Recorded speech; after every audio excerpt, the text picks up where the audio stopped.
Bismillahirrahmanirrahim. Alhamdulillahirrabbilalamin. Wassalatu wassalamu ala asyrafil anbiya'i wal mursalin wa ala alihi washabihi ajma'in. Rabbi shrah li sadri wa yassir li amri wahlul 'uqdatam min lisani yafqahu qawli. Assalamualaikum warahmatullahi wabarakatuh. Ismi Nur Aila Syahira binti Zakaria wa sadiqati Nabilah binti Muhammad Arifin. Al-yawm sanuqaddimu lakum at-taqdim an ahkam at-tadawi wat-tadawi bin najasah. أولاً هيا نرى إلى تعريف التداوي. التداوي هنا بمعنى الكشف عن مسببات المرض العضوي أو النفسي وتعطي الدواء المناسب لتخليص المريض من مرضه أو تخفيف حدته أو الوقاية منه. Baiklah, perubatan di sini membawa maksud cara ataupun kaedah mengesan penyebab kepada sesuatu penyakit itu dan mengambil ubat untuk mencegah ataupun meringankan kesakitan itu. Jadi, bila mana terjadinya proses perubatan ini? Sudah tentu apabila seorang itu mengalami penyakit. Seorang itu berada dalam keadaan sakit.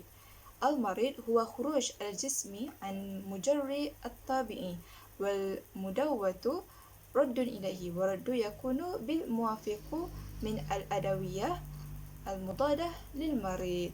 Jadi sakit itu adalah sesuatu yang di luar kebiasaan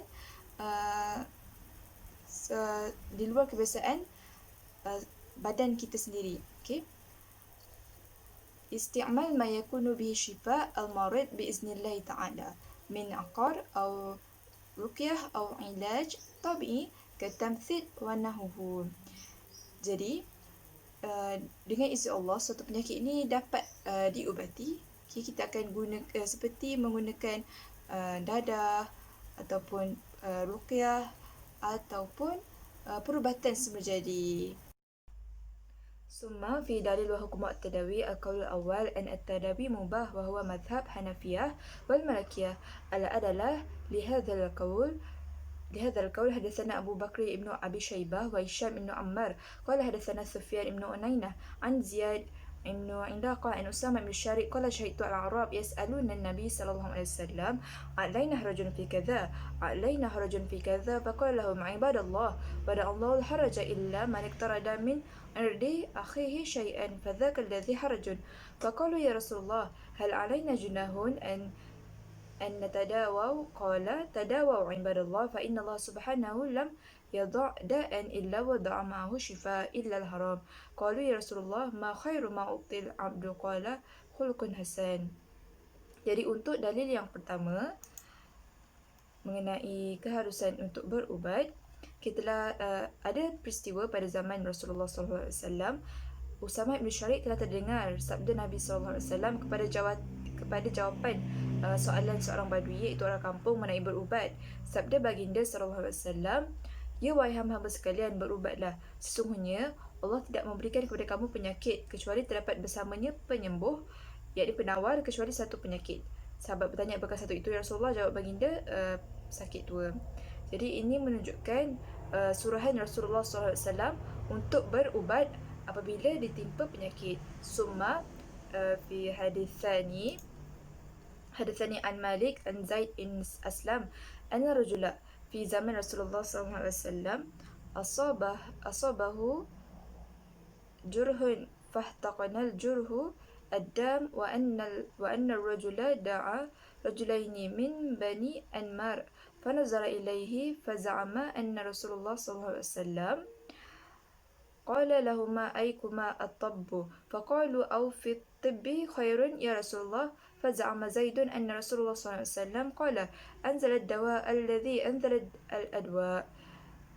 قال ابن عبد البر في هذا الحديث إباحة تعالج لأن رسول الله صلى الله عليه وسلم لا ينكر ذلك عليهم. Untuk hadis kedua ini pula, terdapat lelaki pada zaman Rasulullah SAW yang mengalami luka sehingga darahnya memancut keluar. Lelaki itu telah memanggil dua lelaki daripada Bani Ammar untuk melihat kecederaan tersebut. Keduanya menyatakan bahawa Rasulullah SAW telah berkata kepada mereka, siapakah di antara kamu yang lebih baik dalam merawat? Mereka berkata, adakah pada ubat itu ada kebaikan ya Rasulullah? Maka Zaid yang menyatakan bahawa Rasulullah SAW bersabda, yang menurunkan ubat jualah yang menurunkan penawar, iaitu Allah SWT. ثم لحديث ثالث حدثنا محمد بن مقاتل أخبرنا عبد الله أخبرنا حميد الطويل عن أنس رضي الله عنه أنه سئل عن أجر الحجام فقال احتجم رسول الله صلى الله عليه وسلم هجمه أبو طيبة وأعطاه صاعين من طعام وكلم مواليه فخففوا عنه وقال إن أمثل ما تداويتم به الحجامة والقذ البهري وقال لا تعذبوا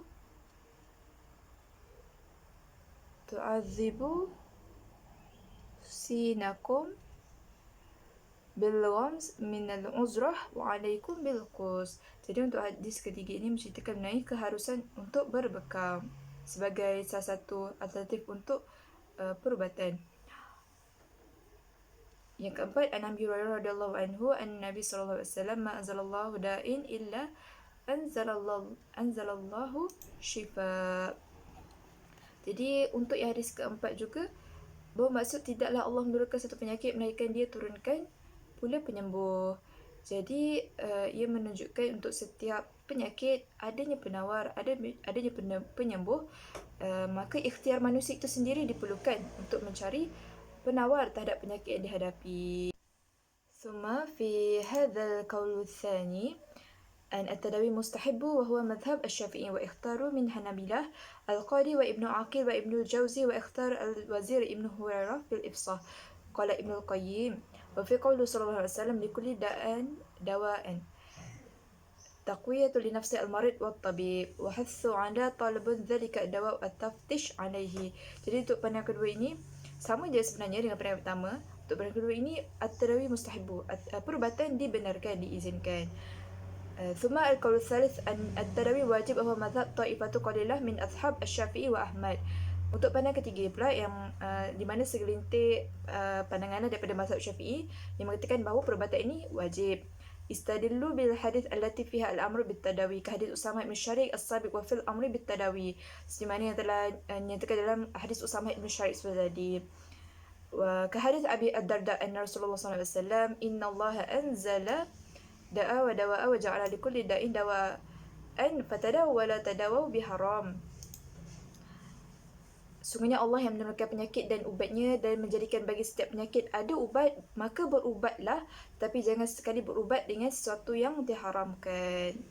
ثم في التداوي بالنجاسة الأعيان التي حرم الشرع تتناولها كالخمر والخنزير والسموم الميتة والدم ونوها الحرمات. Jadi kita balik dulu kepada perubatan menggunakan najis. Jadi perubatan menggunakan najis ini sudah tentu menggunakan bahan-bahan yang haram lah, bersumber haram seperti arak, khinzir, bahan-bahan yang beracun, bangkai, darah dan sebagainya. Pada hari ini kita lihat selain daripada tumbuh-tumbuhan ataupun bahan-bahan yang menjadi dalam perubatan, dalam ubat-ubatan, terdapat juga percampuran daripada sumber-sumber yang diharamkan ini dalam perubatan. Jadi apabila perubatan menggunakan najis ini dilakukan pada masa kini, pelbagai pandangan dan perbahasan oleh ulama. Jadi kita akan lihatlah apakah pandangan yang telah dikemukakan oleh para ulama mengenai at-tadawi bin najasah. ثم في دليل وحكم التداوي بالنجاسة فالأصل في التداوي بالمحرمات والنجاسة الحرامة لعموم الأدلة في ذلك كقوله صلى الله عليه وسلم إن الله أنزل الداء ودواء وجعل لكل داء دواء فتداووا ولا تداووا بحرام رواه أبو داود. وقول أبي هريرة رضي الله عنه نهى رسول الله صلى الله عليه وسلم عن الدواء الخبيث رواه أحمد وأبو داود والترمذي. Jadi pada asalnya melihat kepada dalil yang umum, berubat menggunakan benda haram dan najis ini adalah tidak dibenarkan, adalah haram. Rasulullah pun dalam hadisnya ada melarang untuk berubat daripada benda yang kotor dan najis. Lakinna inda ad-darurah yajuz at-tadawi, tapi dalam keadaan darurat dibenarkan untuk berubat menggunakan benda najis ini. Seperti kaqaulullah subhanahu wa qad fasala lakum ma hurima alaikum illa ma turirtum ilaihi. Dalam surah Al-An'am yang bermaksud, padahal Allah telah menerangkan kepada kamu apa yang diharamkan atas kamu kecuali jika kamu dalam keadaan terpaksa. Huna adalah al-ammah, ada ibahah al-mahram lil-muttari. Qala Al-Aiz ibn Abi Salam rahimahullah, jaza' tadawi bin najasa idza lam yujad tahiran yaqumu maqamaha lianna maslaha al-afiyah wa salama akmal min maslaha ijtinab an-najasa, intaha min qawaidul al-ahkam. Jadi menurut Imam Izzuddin bin Abi Salam rahimahullah dalam kitab Qawaidul Ahkam, harus berubat dengan sesuatu yang najis sekiranya tiada yang suci yang boleh menggantikannya kerana kemaslahatan untuk mendapatkan kesihatan terlebih utama dan sempurna daripada kemaslahatan untuk menghindari daripada sesuatu yang kotor, sesuatu yang najis. Tidak harus berubat dengan arak menurut kaul yang kuat. قول النووي في المجموع إذا اضطررت إلى شرب الدم أو أبوال أو غيرهما من النجاسات المائعة غير المسكر جاز شربه بلا خلاف إلا أن قال وإنما يجوز التداوي بالنجاسة إذا لم يوجد طاهرا يقوم مقامها فإن وجده حرمه نجاسة بلا خلاف. وعليه يحمل حديث إن الله لم يجعل شفاءكم فيما حرم عليكم فهو حرام عند وجود غيره وليس حراما إذا لم يوجد غيره.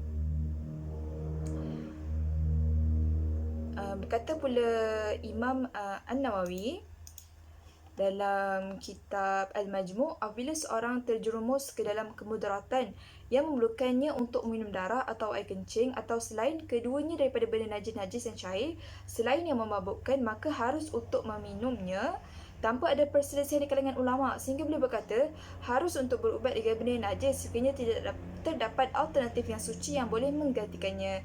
Jika terdapat sesuatu yang suci, maka haram menggunakan najis untuk berubat tanpa ada perselisihan di kalangan ulama. Hadis yang berbunyi, sesungguhnya Allah Ta'ala tidak menjadikan kesembuhan di atas kamu akan sesuatu yang diharamkan, maka ia ditanggung di atas makna haram berubat dengan sesuatu yang najis jika terdapat sesuatu yang suci. Sekiranya tidak terdapat selainnya, maka ia tidak menjadi haram berubat dengan najis. Okay, jadi ini menunjukkan dalam keadaan darurat, dalam keadaan terpaksa, dalam keadaan tidak ada ubat-ubatan daripada bahan suci, maka para ulama mengatakan dibenarkan untuk berubat menggunakan bahan-bahan yang najis seperti ini. Aywa, haya nara ila ta'rif istihalah. Ta'rif istihalah huna tanqasimu ila arba' aqsam. Yang al-Hanafiyah, al-Malikiyah, al-Syafi'iyah, al-Hanabilah. Okey, jadi pada kali ini kita akan lihat pula apakah makna istihalah. Okey, istihalah ni sebenarnya ada pelbagai jenis maksud dan konsep dia. Okay, dari segi perubatan moden sekarang ni, ia dilihat kepada satu proses pertukaran benda yang asal kepada benda yang lain sehingga hilang sifat asal sesuatu benda itu. Contoh, dari segi menggunakan najis dalam perubatan, berlaku proses pertukaran sifat asal najis itu kepada sesuatu yang suci setelah mengalami istihalah. Okey, pada kali ini saya bawa 4 takrif daripada pandangan 4 mazhab lah. Okey, dimulakan dengan Al-Hanafiyah. Tughayyir al-ain wa inqilab haqiqatiha.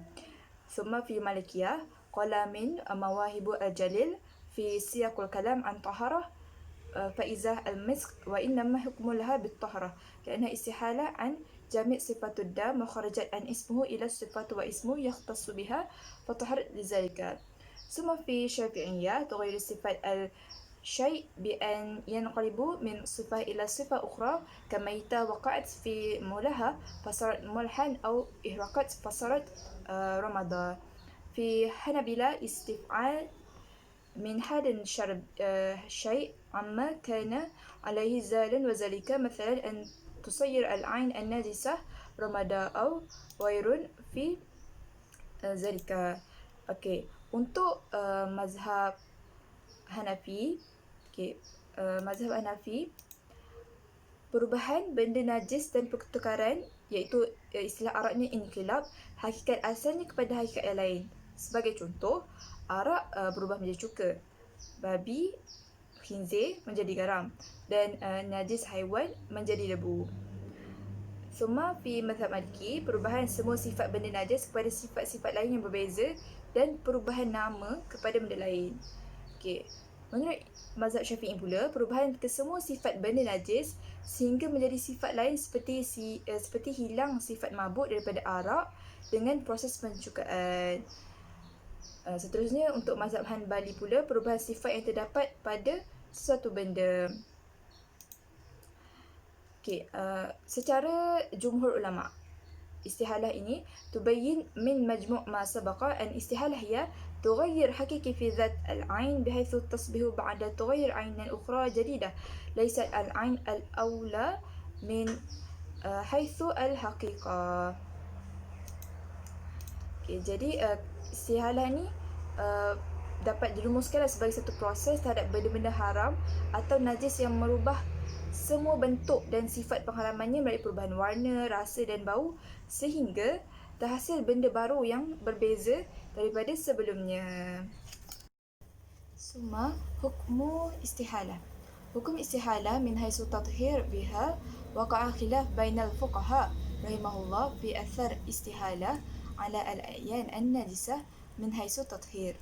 واختلاف فيما عدا هذا الصورة من الأعيان الناجسة إذا استحالت إلى عين أخرى كما يلا أن استحالة مطهرة للأعيان الناجسة إذا لم يبق شيئا من أثرها الناجسة لا طعامها ولا لونها ولا ريحها وهو مذهب الحنفية والمالكية والظاهرية وقول الحنابلة وحقه في الإنصاف رواية عن الإمام أحمد ووجه الشافعية ويكثر من المحققين الشيخ الإسلامي ابن تيمية وتلميذه ابن القيم ونسب الشيخ الإسلامي هذا القول الجمهور. واعلموا أن العلماء اتفقوا على طهارة إذا صارت خلال بدون طهارة الخمر إذا صارت خلال بدون فعل فاعل بالنسبة لقياس المائعات على الماء في تطهير فرجه من أقوال أهل العلم عن الماء الطاهر إذا لم يتغير بملاقة النجسة فإنه يبقي طاهرا وإلى هذا ذهب الشيخ الإسلام ابن تيمية والزهري البخاري وراوي عن مالك وهو مذهب أبي حنيفة. ثم القول الثاني أن استحالة لا تطهير العين النجسة وهو مذهب الشافعية والحنابلة وقول المالكية وقول أبي يوسف من Al-Hanafiyah. Okay, jadi seperti yang sebelum ni kita lihat, istihalah merupakan satu proses yang penting untuk perubatan menggunakan najis kerana sifat najis itu sendiri telah menjadi hilang apabila berlaku istihalah. Okay. Sekarang ini kita mahu lihat apakah pandangan ulama terhadap apakah pendapat ulama terhadap proses istihalah ini. Okay, seperti yang saya nyatakan seperti tadi, okay, hukum istihalah ni terbahagi kepada dua. Okay, di mana kita lihat ada sebahagian ulama yang meluaskan penggunaan istihalah ini dan ada pula sebahagian ulama juga yang menyempitkan istihalah kepada aspek-aspek tertentu.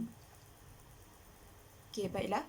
Pandangan pertama yang memperluas pemakaiannya adalah daripada pandangan mazhab Hanafi, Maliki, Ibn Taymiyah, Ibn Qayyim, Ibn Hazm al-Zahiri. Okay. Ada juga sebahagian daripada ulama Hanbali dan juga Syafi'i. Okay. Jadi mereka ulama-ulama ini merealisasikan teori istihalah dalam konsep yang lebih umum. Okay. Mereka menerima istihalah ini sebagai teori yang mengubah suatu benda najis kepada sesuatu yang suci sama ada terjadi semula jadi melalui proses peneraman arak menjadi cuka atau tidak semula jadi menerusi percampuran dengan bahan-bahan yang lain. Okay. Menurut saya ingin kongsikan sini, menurut Ibnu Nujayn menghuraikan dalam kitab Al-Bahr Al-Raik, di antara perkara yang boleh menjadi suci ialah sesuatu yang bercampur dengan najis apabila berubah zatnya. Contohnya, arak berubah menjadi cuka. Masalah arak berubah menjadi cuka tidak ada percanggahan pendapat di kalangan fuqaha. Begitu juga masalah lain seperti khinzir dan bangkai yang terjatuh ke dalam lautan garam dan berubah menjadi butiran garam. maka garam tersebut boleh dimakan. Selain itu, najis binatang apabila dibakar berubah menjadi abu, ia turut menjadi bersih setelah melalui proses istihalah. Okay, ini merupakan pandangan yang meluaskanlah penggunaan konsep istihalah ini. Baiklah, bila mana kita lihat kepada pandangan yang kedua, iaitu sebagian ulama yang menyempitkan sedikit penggunaan konsep istihalah ini. Apabila dilihat pada mazhab Syafi'i berpendapat bahawa satu bahan yang najis tidak boleh menjadi suci dengan berubah zatnya, berubah sifatnya. Summa fi asas dalil wa istihalah. Okay, jadi seperti mana yang saya terangkan, terdapat dua golongan ulama yang memperluas dan mengecilkan skop penggunaan teori istihalah ini. Jadi kita akan lihat asas dan dalil yang dipegang oleh ulama ini. Baiklah, asas dan dalil yang memperluaskan penggunaan teori istihalah. Okay, ulama ini berpegang kepada ayat dalam surah An-Nahl, okay, ayat 66. Wa inna lakum fi al-an'am la'ibrah nusqikum mimma fi butunihi min baini farthin wa damin labanan khalisan sa'igan lisyaribin. Yang bermaksud, dan sesungguhnya pada binatang-binatang ternak itu kamu beroleh pelajaran yang mendatangkan iktibar. Kami beri minum kepada kamu daripada apa yang terbit dari perutnya, yang lahir daripada hampas makanan dengan darahnya, iaitu susu yang bersih, yang mudah diminum, lagi sedap rasanya bagi orang-orang yang meminumnya. Okay, jadi jelas di sini berlaku proses perubahan daripada hampas makanan dalam perut binatang ternakan itu yang sudah tentu bercampur dengan darah dan pelbagai jenis benda lagi dalam perut binatang tersebut. Namun hasil daripada proses istihalah yang berlaku dalam perut binatang ternakan itu, maka terbitlah susu yang bersih dan kita dibenarkan untuk meminum susu yang bersih itu. Jadi ini menunjukkan proses perubahan yang berlaku terhadap satu benda yang asalnya bercampur dengan benda najis. Apabila hasil kemudiannya menjadi bersih, ia menjadi halal kepada kita. Okey. Yang kedua, iza zubira ilhab faqad tahura. Okay. Jadi di sini apabila kulit bangkai itu disamak, ia akan menjadi suci. Okay, ada satu kisah, okay, dalam riwayat Nabi SAW telah melihat seekor kambing telah mati dan dicampak di tepi jalan. Sedangkan kambing tersebut telah diberikan kepada hamba perempuan Maimunah dari harta zakat. Lalu Nabi SAW bersabda, kenapa kamu tak mengambil manfaat daripada kulit?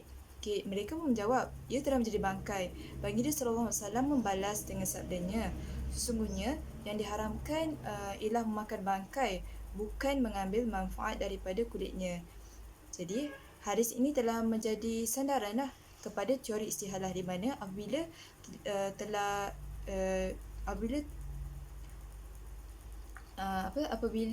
telah disucikan bangkai itu melalui proses samak, ia boleh digunakan, ia boleh diambil manfaat. Summa nara ila asas wa dalil li qaulil thani, iaitu kita akan lihat pula asas dan dalil yang dipegang oleh ulama yang memperkecilkan penggunaan istihalah ini. Mereka berpegang kepada hadis an Umar qala naha Rasulullah SAW an aqlil jalalah wa albaniha, yang bermaksud Rasulullah SAW melarang daripada makan haiwan jalalah dan susunya. Jadi ini merupakan tegahan larangan kepada para sahabat daripada makan haiwan yang memakan kotoran atau najis dan meminum susunya, walaupun berlaku istihalah dalam tubuh badan binatang itu sendiri, di mana yang terbit daripada badan binatang itu sudah tentu susu yang bersih, tetapi Rasulullah masih melarang mereka, untuk para sahabat ini, untuk meminum susu yang terbit daripada haiwan jalalah ini sendiri. Dan yang kedua, mereka juga berpegang kepada prinsip istishab, iaitu yang bermaksud mengekalkan sesuatu mengikut keadaan hukum asalnya. Sesuatu najis tidak akan bertukar hukumnya sekalipun telah menjadi benda lain. Jadi ini menunjukkan hukum itu akan tetap kepada benda yang asal.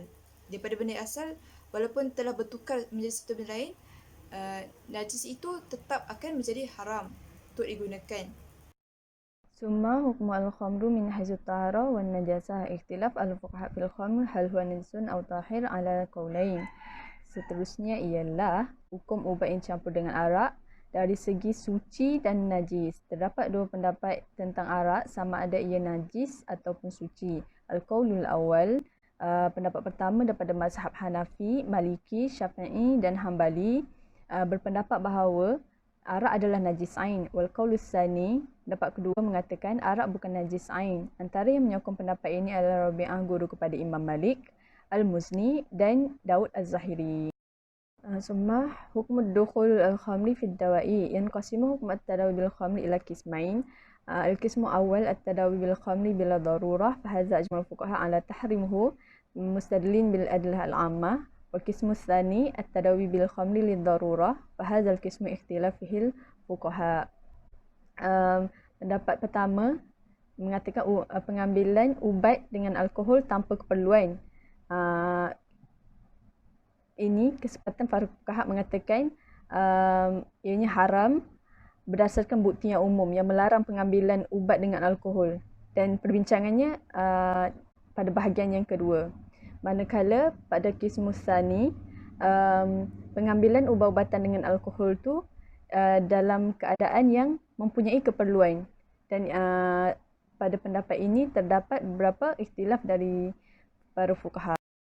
Summa tahrimu at-tadawi bil khamri, yakni daripada al-qaul awal yang mengatakan haramnya perubatan menggunakan alkohol, yakni arak. Wa huwa mazhab ba'du Hanafi, Maliki, Syafi'i dan Hambali. Daripada surah Al-Maidah ayat 90. Ya ayyuhallazina amanu innamal khamru wal maisiru wal ansabu wal azlamu rijsun min amali syaitani fajtanibuhu la'allakum tuflihun. Hai orang-orang yang beriman, sesungguhnya minum khamar, berjudi, berhala, mengundi nasib dengan panah adalah perkara buruk, termasuk perbuatan syaitan, maka jauhilah perbuatan-perbuatan itu agar kamu mendapat kejayaan. Secara jelasnya, secara umumnya, daripada ayat surah Al-Maidah ayat 90 ni, Allah Subhanahu Wa Taala melarang meminum khamar. Maka dalil ini digunakan sebagai dalil untuk mengharamkan penggunaan alkohol, yakni arak, di dalam perubatan. Jawazu at-tadawi bil khamri lidh-dharurah wa huwa mazhabu Ibnu Hazmi al-Zahiri wa ba'du Syafi'i wa ba'du Ahnaf. Ini daripada qaulus tsani yang mengatakan harusnya perubatan menggunakan alkohol tadi sekiranya ada keperluan. Apa yang dimaksudkan dengan adanya keperluan darurah itu? Darurah tu bila dia menepati syarat-syarat di mana satu, jika dia tidak berubat, nyawa dia tu akan terancam. Yang kedua, bila tidak ditemui ubat selain daripada ubat yang haram tu. Dan yang ketiga, adanya suatu pengakuan daripada seorang doktor Muslim yang boleh dipercayai, baik pemeriksaan, kepakaran ataupun agamanya. Yujad salasa ara'u lil ulama', maksudnya terdapat 3 pandangan ulama' mengenai keharusannya mengambil pengubatan yang mengandungi alkohol ni. Pendapat pertama mengatakan harus meminum ubat-ubatan tersebut dalam keadaan biasa dan normal, bukan dalam keadaan terpaksa dan darurat kerana tidak ada bahan lain. Kerana kuantiti alkohol yang lemah yang terdapat di dalamnya telah pun larut di dalam cecair yang banyak bercampur dengannya dan tidak ada lagi sebarang rasa, warna dan juga bau. Al-qaulus tsani, pendapat kedua, bagi maksud harus meminumnya di dalam keadaan normal dan biasa walaupun alkohol itu tidak larut di dalam ubat-ubatan. Ini berdasarkan kepada mazhab Abu Hanifah dan Abu Yusuf, di mana dia mereka menghalalkan mengambil minuman yang diperbuat daripada buah-buahan yang bukan anggur dan tamar dengan tujuan menguatkan badan dan berubat, asal sahaja tak sampai kepada tahap yang memabukkan. Sekiranya alkohol yang digunakan di dalamnya diambil daripada anggur atau tamar, maka tak harus kepada pesakit untuk mengambilnya, kecuali doktor yang adil menjelaskan itu sahaja ubat yang boleh rawatan penyakit tersebut.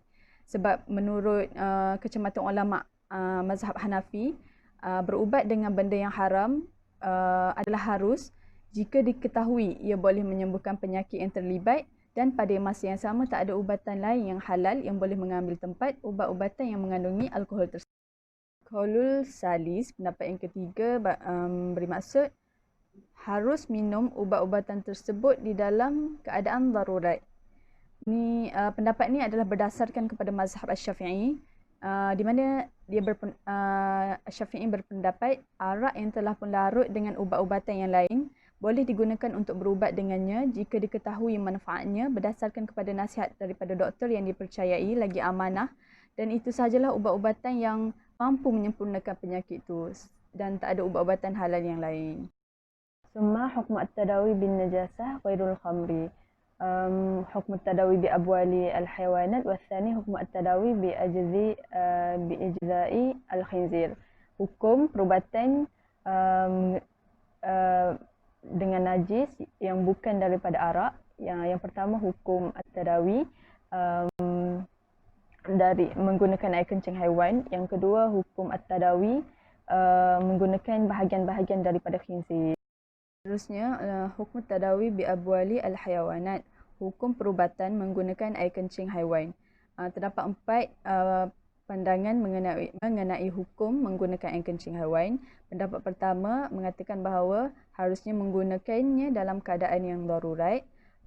Untuk semua jenis air kencing haiwan, sama ada haiwan tu halal dimakan atau tidak halal.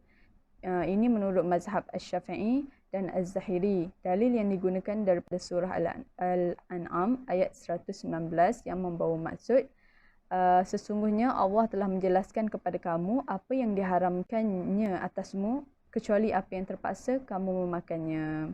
Manakala Al-Khulusani, pendapat kedua daripada mazhab Hanafi wa Maliki, mengatakan bahawa ubat yang mengandungi air kencing haiwan yang halal dimakan sahaja, hukumnya harus. Dalil yang digunakan adalah daripada hadis Anas radhiyallahu anhu, di mana mereka kiaskan unta dengan haiwan lain yang halal dimakan, serta air kencing haiwan-haiwan ini adalah halal juga memandangkan dagingnya juga halal. Al-Qaulus Salis, pendapat ketiga min Syafi'iyah dan Hanabilah, berpendapat bahawa hanya air kencing unta sahaja yang dibenarkan, kerana ini berdasarkan kepada hadis Anas radhiyallahu anhu yang terdapat pada pendapat yang kedua tadi.